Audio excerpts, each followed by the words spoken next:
when we started on this Building a Culture of Generosity program, Debbie and I talked, and I said, you know, we've already pledged all we can afford to give this year.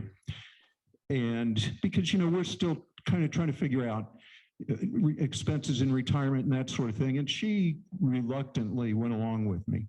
Well, this morning in the car on the way over, I called her and I said, what would you think if I fill out an intent card and we bump it up a little bit? And she, you know, she was waiting for that. She said, of course. But it's not a simple decision. But think about the stories. Think about Scott's story, Scott Brazil. The incredible forgiveness that he experienced in this community and how he was held by the community. And he talked about the immense power of story. So he really set the stage for us. And Alan's story that I was privileged to be able to tell, the story of my friend Alan, who had reached a point in his life where quite literally he was thinking about whether he wanted to continue to live.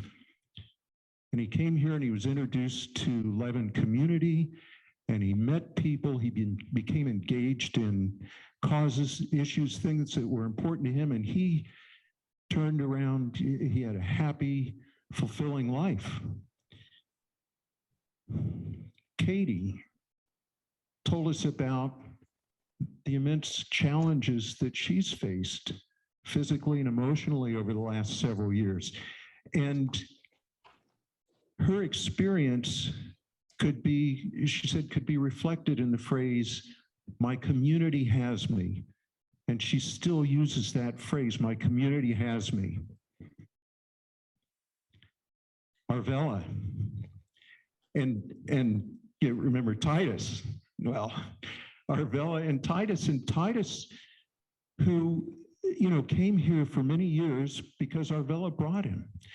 And then he was gone for a while, but he came back. He wanted to come back because this community was so important to him. And Arvella's story, it was just incredibly powerful about the hurt that she felt, still feels to this day, over her brother's suicide. And the church that she was involved in saw that all wrong. You know, we'll just say it was wrong that somebody who committed suicide was condemned to hell. She didn't accept that. She came here and had a completely different experience in Salt and Light Church. Solveig told us about her mom being one of those people who could and did spend hundreds, even thousands of hours on something that was important to her, something that was beautiful and important and made a difference, something that mattered. In her case, it was the Iowa Women's Journal.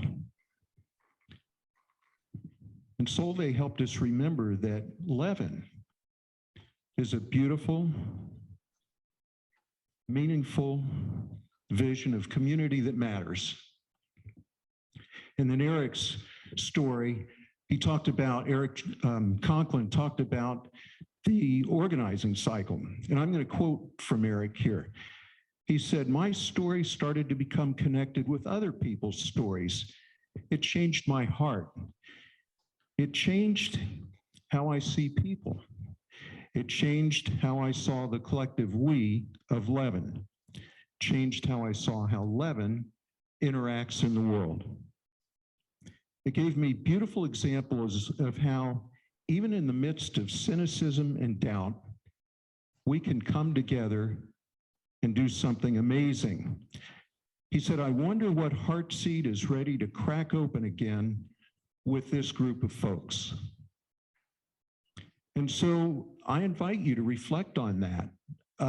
What heart seed is ready to crack open again with this group of people, with us? And why does this community matter to you?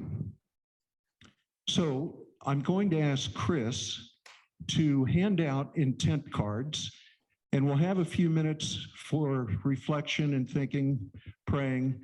And then when the offering is taken up, we'll have the opportunity to submit our intent cards. And I'm going to submit that one that I just did this morning. So thank you.